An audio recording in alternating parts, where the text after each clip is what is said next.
আপনি আমাদের আগের যে প্রোগ্রামটা যেটা হলো সেখানে একটা কথা বলেছিলেন, দুটো কথা। একটা হলো ডিসেম্বরকে আপনি একটা সময়সীমা বলেছিলেন যার সঙ্গে নাকি বিএনপির চাহিদার সঙ্গে মিলে যায় আপনার এই চাহিদাটা। বিএনপিও তাই বলছে, বিএনপির অনেক দর্শক এটা দেখে তারাও তাদের সঙ্গে আপনার বক্তব্য মিলে যাওয়া তারা হয়তো আনন্দিত হয়েছে। কিন্তু আমার আরেকটা কথা, আপনার কি মনে হয় যে বিএনপিরা যেমন নির্বাচনটা চায় ডিসেম্বরের মধ্যে, বিএনপির সাধারণ সমর্থক কর্মী তারা কি তাদের নেতা তারেক রহমানকে সশরীরে এই দেশের মাটিতে দেখতে চায় না? যদি চায় তাহলে তারেক রহমান কেন আসছেন না? যদি কি স্ট্র্যাটেজি কাজ করছে বলে আপনি মনে করেন? কোনো স্ট্র্যাটেজি নাকি ব্যক্তিগত সীমাবদ্ধতা? আপনার কি মনে হয়? মানে রাজনৈতিক কোনো কূটচাল নাকি রাজনৈতিক কোনো ভুল? আপনি এটা কিভাবে বলি? বিএনপি নেতাদের কথা না আমি বুঝি না, মানে এত মিস্টেরিয়াস, এত রহস্যপূর্ণ।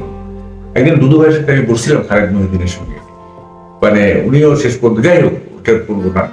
দেখেন 5ই আগস্টের পরে সবাই মুক্তি পেয়ে গেল।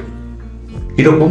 আনসারুল্লাহ বাটের চিফ, তারপরে শিবিরের নেতা সে চট্টগ্রামের কি নাম ওনার, সে করলো, কনভিক্ট জঙ্গিরা ছেড়ে ছাড়া পেয়ে গেল, নানা রকম ছাড়া পেয়ে গেল।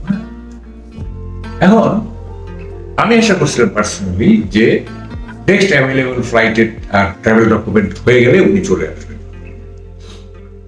তা আমি যখন বিএনপি নেতাদের বলি যে আচ্ছা উনি আসলেন না কেন, উনি তো সেলিব্রেশনে যোগ দিবেন, তাই না? এত বড় একটা বিজয়, 16 বছরের ধারাবাহিকতা বিজয় হয়েছে, উনি সেলিব্রেশনে যোগ দিলেন না, ঘটনা কি? বলে যে ওনার তো লিগাল কিছু ব্যাপার আছে, আইনগত কিছু ব্যাপার আছে, এই সেইটাতে আমাকে কিন্তু উল্টাপাল্টা বোঝায়। আমি একজনকে বলছি, দেখেন আমরা 53 বছর যাবৎ রাজনীতিটা অবজার্ভ করতেছি, আমাদের উল্টাপাল্টা বুঝায় না। লিগাল কোনো ব্যাপার থাকলে উনি দেশে আসবেন, দেশে আইসা উনি লিগাল ফাইটটা দিবেন, আইদার জামিন নিয়ে দিবেন, লিগাল ফাইট করবেন, অথবা আরেকটা সুন্দর উপায় আছে, প্রেসিডেন্টের এক কলমের কোথায় ওনার সব জিনিস মাফ হয়ে যাবে। চিফ অ্যাডভাইজার সুপারিশ করবেন, হ্যাঁ, যে শুনেন এক্সিকিউটিভ অর্ডারে একটা দল নিষিদ্ধ হয়ে যাচ্ছে, হ্যাঁ, আর এক্সিকিউটিভ অর্ডারে এই কতগুলি মামলা যাবে না, এটা কোনো হইল? ইউনূস সাহেবের মামলাগুলি কিভাবে গেছে? এগুলোকে লিগাল প্রসিডিউর হয়েছে? তো যাই হোক, আমি বলি না, এইসব আমাদের বুঝায় না। হ্যাঁ, যদি লিগাল ফাইট দিতে হয় ওকে দেশে আসবেন, দেশে এসে জামিন নিবেন এবং জামিন ইজিলি উনি জামিন পেয়ে যাবেন, তারপর উনি ফাইট দিবেন। অসুবিধাটা কি? এটা তো কোনো অসুবিধা দেখছি না। তারপরে দুদু ভাই বললো যে হ্যাঁ ওনার পার্সোনালও তো কোনো ব্যাপার থাকতে পারে। আচ্ছা ঠিক আছে, পার্সোনাল ব্যাপার থাকে তো থাক। তাহলে এটা রহস্যময়, কিন্তু এটা রহস্যের কিচ্ছু না। It is as simple as that. একেবারে পানির জলবত্তর। কিরকম সেটা? সেটা হচ্ছে আমার খালেদ মহিউদ্দিন জিজ্ঞেস করছিল যে কেন উনি আসতেছেন না। সেটা হচ্ছে 2024 এর যে অভ্যুত্থান, এটা একটা নিঃসন্দেহে একটা গ্লোরিয়াস অভ্যুত্থান, কিন্তু স্পিরিটটা অনেকটা 1/11 এর স্পিরিটের মতো। যারা পেছনে যে মাস্টার মাইন্ড ছিলেন, 1/11 এর স্পিরিট কি ছিল? 1/11 এর স্পিরিট ছিল -2 থিওরি। এটা ছিল মেইন স্পিরিট, এবং সেটা মঈন সাহেবটা পার্সু করতে চাইছে, কিন্তু আলটিমেটলি ইন্ডিয়ার কারণে পারে নাই। মাসছে ইন্ডিয়ার কারণে পারে নাই। ওদের খেয়াল আছে যে ওনাকে দিল্লিতে ডেকে নিয়ে গেছে, এগুলি সবাই জানে। উনি পারেন না, উনি -2 থিওরিতে ছিলেন। এখন ওইটা ফেল করছে, তখন কিন্তু ইউনূস সাহেব একটা রাজনৈতিক দল করতে চাইছিলেন, এবং উনি শেষ পর্যন্ত এটা বাউন্স করছে, মানুষ দিয়ে পারেন। এটা ভালো, যেহেতু লোক রেসপন্ড করেন, উনি ভদ্রলোকের মতো ওটি ছেড়ে দিয়েছিলেন। তো এখন তো আর, তখন ছিল দল করে ক্ষমতায় গিয়ে আপনার অন্যান্য পলিটিক্যাল পার্টিগুলোকে মার্জিনালাইজ করে। আর এখন তো উনি ক্ষমতা পেয়ে গেছেন, অলরেডি পেয়ে গেছেন ক্ষমতা, without any effort, without building up a political party, উনি ক্ষমতা পেয়ে গেছেন। এবং ক্ষমতা পেয়ে গেছেন যখন, তখন যারা -2 রাজনীতিকরণের যারা প্রবক্তা, আপনারা জানেন, এগুলি আমি নাম বলে সূত্র বাড়াইতে চাই না, জানেন বিরাজনীতিকরণের প্রবক্তা কারা, মিডিয়াও আছে এর মধ্যে। তারা একটা সুযোগ পেয়ে গেল, আরে একটা ট্রেন তো ফেল করছিলাম, আরেকটা ট্রেন তো পাওয়া গেছে, হ্যাঁ আরেকটা ট্রেন পাওয়া, এই ট্রেনে চড়তে হবে। তো এই ট্রেনে যদি চড়তে হয় তাহলে তো আপনাকে শুধু আওয়ামী লীগ মাইনাস করলে তো হবে না, তাই না? এটা বাংলাদেশের পাবলিককে রিপ্রেজেন্ট করে ভোট আদায়ে তো আপনার 4টা দল, হ্যাঁ, একটা বিএনপি, একটা আওয়ামী লীগ, একটা জাতীয় পার্টি, একটা জামাত। জাতীয় পার্টি অবশ্য এখন মানে সেইভাবে আর নেই।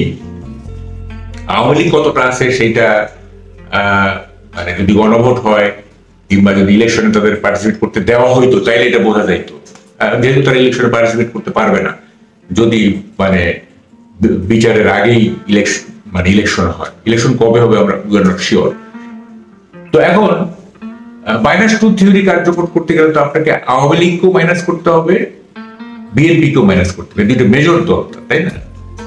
তো এইটার অংশ হিসাবে যেহেতু বিএনপির নেতা হচ্ছে তারেক রহমান, আপনি যে প্রশ্নটা করলেন যে উনি কেন আসতেছেন, সিম্পল, ওনাকে আসতে দেওয়া হচ্ছে না। হ্যাঁ, অনেকে বলে যে এটা সিকিউরিটির প্রশ্ন। হ্যাঁ, যেমন উনি অ্যাসাসিনেটেড হইতে পারেন, গুপ্ত হত্যা হইতে পারেন, যেমন পাকিস্তানে আপনার এই যে কি বেনজির ভুট্টো থেকে শুরু করে আরো অনেক হত্যা হয়েছে, কিংবা ধরেন রাজীব গান্ধী যেভাবে অ্যাসাসিনেটেড হয়েছে, হ্যাঁ, এরকম হইতে পারে। তার গুপ্ত আসতে কে দিচ্ছে না, কে আপনি বলেন যে আসতে দেওয়া হচ্ছে না, কে কে তাকে মানা করছে? এইটা তো শুনেন, এইটা ফিকটিশিয়াস ক্যারেক্টার। এটা কে, এটা আমরা নির্দিষ্ট করে বলতে পারবো না। তবে একটা শক্তি যে আসতে দিচ্ছে না, আমি যদি তাকে আসতে দিতে চাই, উনি আসবেন না কেন? কিসের সিকিউরিটি প্রবলেম? বিএনপি এত যে বড় দল, হ্যাঁ, এই যে মানে আপনি তো একটা সাহসী সাংবাদিক, আপনার কোনো সিকিউরিটি আছে? আপনাকে কেউ কি আঘাত করতেছে বা আমাকে কেউ আঘাত করতেছে?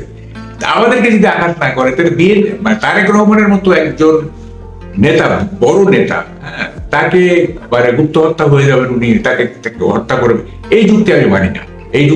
একটা জিনিস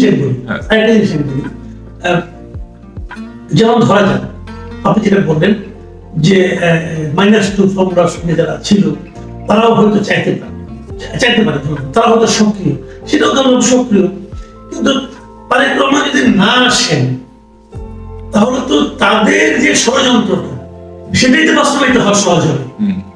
উনি যদি ফিজিক্যালি থাকেন তাহলে তো সেই ষড়যন্ত্রটাই উল্টো থ্রেটের মতো করবে।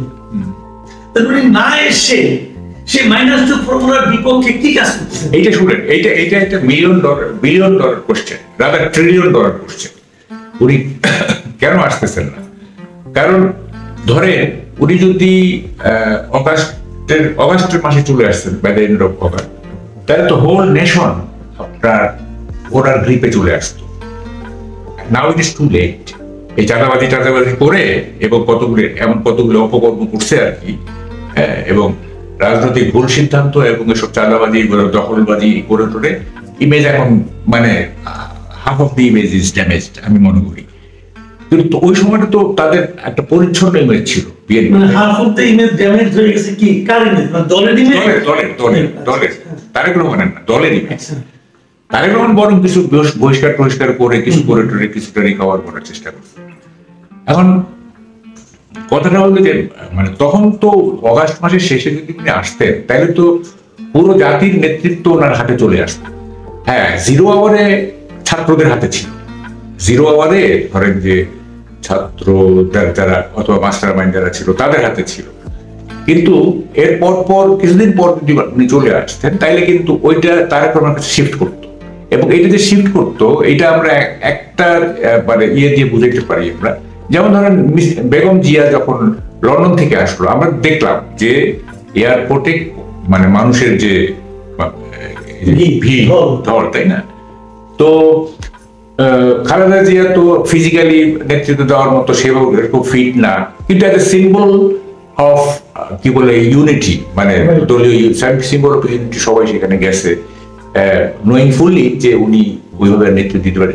মানে ডিফ্যাক্টো নেতা হচ্ছে তিনি, আর রিয়েল নেতা হচ্ছে আপনার কি বলে তারেক রহমান। এটা তো সবাই জানে, তাই না? তারপরেও ওনার প্রতি যে এত সম্মান, তাহলে উনি যদি এইভাবে ওয়েল রিসিভড হন, তাহলে তারেক রহমান যদি by the end of August আসতেন তাহলে কি পরিমাণে ঢল নামতো এবারে ভাবেন। আরেকটা জিনিস ভাবেন, আমি নিজে ওইটা চিন্তা করি যে আপনি ধরেন কথার কথা তারেক রহমান লাইফ থ্রেট মনে করতেছেন, ধরা যাক মানে কথার কথা আর কি, এটা হবে না, এটা আমি বিশ্বাস করি। ধরা যাক ওনার উপর কোনো একটা গুলি চললো, ওনার গায়েও লাগলো না, ওনার গায়ে পাশ দিয়ে 2 হাত পাশ দিয়ে একটা গুলি চলে গেল। আপনি ভাবেন তো দুনিয়া জোড়া এই অন্তর্বর্তীকালীন সরকারের কোনো ইমেজ বলতে কিছু থাকবে? আর থাকবে তো না। কাজে এই অন্তর্বর্তীকালীন সরকার তো নিজের মুখ রক্ষার জন্যই তারেক রহমানকে সর্বোচ্চ নিরাপত্তা দেবে। না, I disagree. আসলে I respectfully disagree. কারণটা কি? I respectfully disagree. এই সরকারের 2 কান কাটছে। 1 কান কাটা যায় রাস্তার কিনার দিয়া, 2 কান কাটা যায় রাস্তার মধ্য দিয়া। ঠিক আছে, তার কোনো মানে নাই, আমার 2 কানই কাটছে। দেখুন সবাই, কয়েকদিনের ঘটনা প্রবাহে আমার কাছে মনে হচ্ছে যে এই সরকারের আর মানে কি আগলে রাখার মতো আর কিছু নাই, সবকিছুই এখন এক্সপোজ হয়ে গেছে। হ্যাঁ, সবকিছু এক্সপোজ। এবং কতগুলি ঘটনা তো মানে বিস্ময়কর ঘটনা ঘটছে, যাক এগুলি আমি বর্ণনা করতে চাই না। এই মুহূর্তে তারেক রহমানকে কেউ গুলি করবে আর মানে তার পাশ দিয়ে গুলি যাবে এবং সরকার একেবারেই মানে ড্রাস্টিক্যালি মেজারে চলে যাবে, করে যাবে, এইটা আমি বিশ্বাস করি না। এই ধরনের ঘটনা মানে তারেক রহমানের মতো অত বিগ পার্সোনালিটি না সবাই, কিন্তু এই ধরনের ঘটনা তো অহরহই ঘটতেছে, মব ভায়োলেন্স থেকে শুরু করে। হ্যাঁ, আপনি দেখেন একদম শুরু থেকে যেমন ধরেন যে তোফাজ্জল একটা ইনোসেন্ট ছেলে, তাকে খাইয়ে দাইয়ে খাওয়া দাওয়া করে ঢাকা ইউনিভার্সিটিতে যেভাবে হত্যা করলো, এবং সে তো কোনো আওয়ামী লীগার না, সে তো কোনো না, কিন্তু চিফ অ্যাডভাইজার একটা স্টেটমেন্ট আমরা দেখি নাই। হ্যাঁ, অথচ উনি আবু সাইদের বাসায় গেছেন ইত্যাদি।